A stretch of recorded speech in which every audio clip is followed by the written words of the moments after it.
নমস্কার, আমি বনশ্রী। আমার শ্রী রান্নাঘরে আপনাদের সকলকে জানাই সাদর আমন্ত্রণ। আজকের রেসিপি ডালা খোয়া ক্ষীর। এই ডালা খোয়া ক্ষীর রেসিপিটি আমি শিখেছি আমার মায়ের কাছ থেকে, আর মা শিখেছিলেন দিদিমার কাছ থেকে।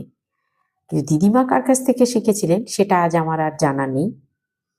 এই খোয়া ক্ষীর যে কোনো তরকারির স্বাদ দ্বিগুণ বাড়িয়ে দেয়। যে কোনো, সেটা আমিষ বা নিরামিষ, যে কোনো রান্নাতেই এই খোয়া ক্ষীর আমাদের অনেকটা স্বাদকে বাড়িয়ে দিতে সাহায্য করে। এখানে আমি একটা কড়ায় কিছুটা পরিমাণ জল দিয়ে, মোট আমাদের ঘরে যে চায়ের নর্মাল কাপগুলো থাকে সেই কাপ মেপে মোট দিয়ে দিলাম 3.5 কাপ দুধ। 3.5 কাপ দুধ মানে ওই হাফ লিটার। এই দুধটাকে আমি একদম এখন ফুল ফ্লেমে ফুটিয়ে নেব। তাই আমি এখানে গ্যাসের ফ্লেমটা হাই করে দিয়েছি, আর একবার ভালো করে ফুটিয়ে নেব এটা।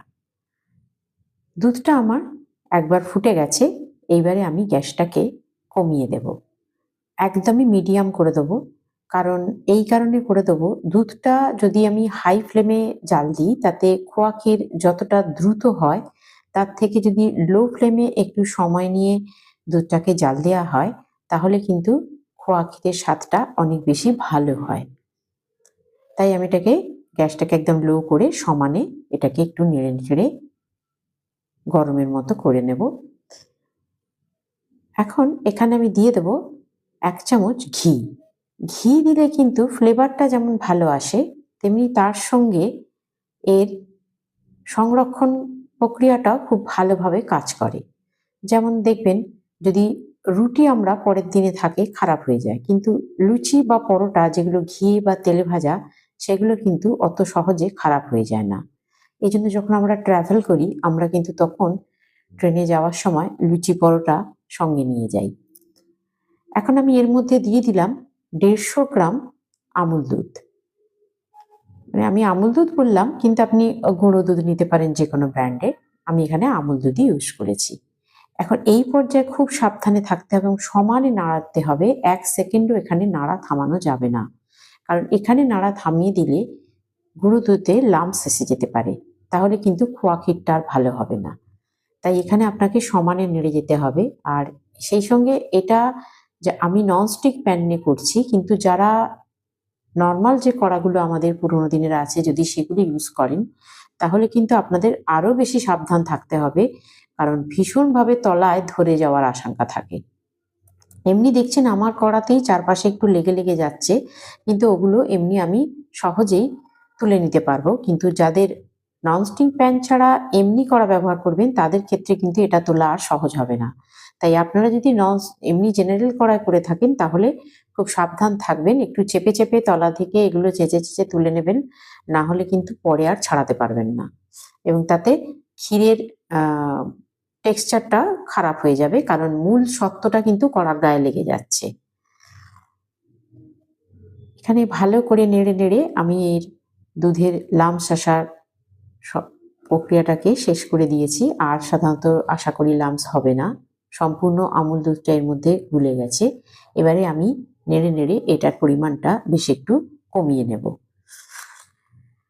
আপনারা কে কোথা থেকে দেখছেন অবশ্যই কমেন্টে আমাকে জানাবেন, আর আপনাদের নামটা অবশ্যই জানাবেন, আমার ভালো লাগবে। আর রেসিপিটা যদি ভালো লাগে তাহলে অবশ্যই আপনার কোনো প্রিয়জন বা বন্ধুর কাছে শেয়ার করে দেবেন, যাতে আপনি পরে সময় মতো আপনার প্রয়োজনে একবার দেখে নিতে পারেন। দেখুন, আমরা দুধটা অনেকটাই কমে গেছে, আমার বেশ অনেকটা দুধ কমে গেছে। আর শুধু তাই নয়, আমার কড়া থেকেও একটু ছেড়ে ছেড়ে আসছে। কিন্তু আমি এটাকে আরেকটু বেশি করে শুকিয়ে নেব। আরেকটু শুকিয়ে না নিলে এটা ডোয়ের মতো একটা হবে না, এটা আস্তে আস্তে ছেড়ে ছেড়ে একটা ডোয়ের মতো হয়ে যাবে।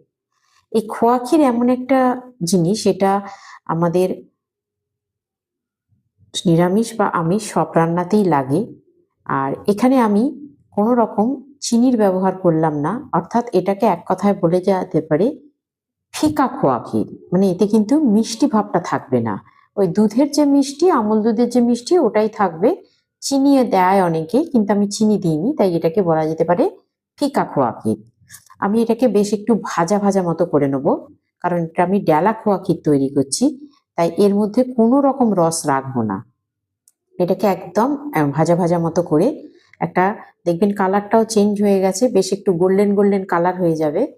আর এটার মধ্যে একটা ভাজা ভাজা ভাব আসা পর্যন্ত আমি এটাকে সমানে নেড়ে যাব। এবার দেখুন একটা বেশ ভালো মতো ভাজা ভাজা ভাব এসে গেছে, বেশ লাল লাল মতো হয়ে গেছে। এবার আমি গ্যাসটা অফ করে দিয়েছি, দিয়ে আমি এটাকে ঠান্ডা করে নিচ্ছি। একটু নেড়ে নেড়ে ওই কড়ার মধ্যেই আমি এটাকে ঠান্ডা করে নেব, না হলে এটাতে আমি হাত দিতে পারবো না। আবার এটাকে খুব বেশি ঠান্ডাও করা যাবে না, মোটামুটি একটু উষ্ণ মতো থাকতে থাকতেই কিন্তু এটাকে রেডি করে ফেলতে হবে। এটা মোটামুটি আমার প্রায় ঠান্ডা হয়েই এসছে। লাল ভাবটা দেখতে পাচ্ছেন, এই ভাজা ভাজা ভাবটা যেন হয়। এবারে এটাকে আমি নামিয়ে নেব, গ্যাস থেকে নামিয়ে নিয়েছি। এটাকে একটু চেপে চেপে আমি মেখে নিচ্ছি, কারণ যাতে একটা ভেতরে যে হালকা একটা দানা আছে সেটাকে একটু নর্মাল করে নিচ্ছি, যাতে আমার ডালা পাকাতে সুবিধা হয়। এবার এগুলোকে আমি একটা একটা সাইজ করে ডালা আমার যেরকম দরকার একটা রেসিপিতে, আমি সেই হিসাবে ডালাটা তৈরি করছি। আপনার যতজনের জন্য করবেন সেই হিসেবে ডালাগুলো তৈরি করবেন। আসলে এই ডালা তৈরি করে রাখার একটা কারণ হচ্ছে, আপনাকে এটা বারবার সবটা বার করতে হবে না। আপনার যতটুকু দরকার একটা তো রেসিপির জন্য আপনি একটা ডালা বার করে নিয়ে সেই রেসিপিতে ব্যবহার করবেন। আর এইভাবে ডালা করে রাখলে এটা অনেক দিন থাকে, প্রায় 6 মাস পর্যন্ত আপনি ফ্রিজে এটাকে ডিপ ফ্রিজে সংরক্ষণ করে রেখে দিতে পারেন, একটুও খারাপ হবে না। আর যখন রান্না করবেন তখন এগুলো একটা নিয়ে গুঁড়ো করে ওপর থেকে ছড়িয়ে দেবেন। সাধারণত এগুলো শেষেই দেয়া হয়, যে কোনো রেসিপির শেষের দিকে একটা নিয়ে আপনি গুঁড়ো করে ওপর থেকে ছড়িয়ে দিলে অসাধারণ স্বাদ হয়। সেটা আমিষ নিরামিষ যে কোনো রান্নাই বলুন, এমনকি বিরিয়ানিতেও আপনি এটা ব্যবহার করতে পারেন, পনিরে, যে কোনো তরকারিতেই এটা ব্যবহার করা যেতে পারে। আর এটা আপনাকে বললাম, এটা 6 মাস ডিপ ফ্রিজে আপনারা এয়ারটাইট একটা কৌটোয় রেখে 6 মাস পর্যন্ত ব্যবহার করতে পারেন, একদমই খারাপ হবে না। আজকের মতো এই পর্যন্ত।